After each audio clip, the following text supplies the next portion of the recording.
জয় যিশু প্রিয় বন্ধুগণ, আসুন আজকের এই সুন্দর দিনে আমরা ঈশ্বরের শাস্ত্র থেকে পাঠ করে দেখি। আমার সাথে খুলবেন ইব্রিয় 9 অধ্যায় 28 পদে এরূপ লেখা আছে, তেমনি খ্রিস্ট অনেকের পাপ ভার তুলিয়া লইবার নিমিত্তে একবার সৃষ্ট হইয়াছেন, তিনি দ্বিতীয়বার বিনা পাপে তাহাদিওকে দর্শন দিবেন, যাহারা পরিত্রাণের নিমিত্তে তাহার অপেক্ষা করে।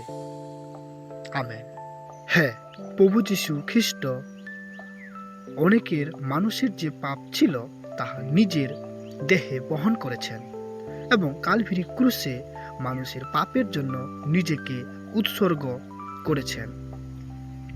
আর যাহারা প্রভু যীশুকে বিশ্বাস করে এবং পরিত্রাণের অপেক্ষা করে তাহাদিওকে প্রভু যীশু খ্রিস্ট দর্শন দিবেন। আসুন, যে ঈশ্বর আমাদেরকে দর্শন দিতে চান সেই ঈশ্বরের আমরা অনুসরণ করি, সেই ঈশ্বরকে গৌরব প্রশংসা করি। এই ঈশ্বরের বাক্যের দ্বারায় ঈশ্বর প্রত্যেককে আশীর্বাদ করুক। সকলকে জয় যিশু।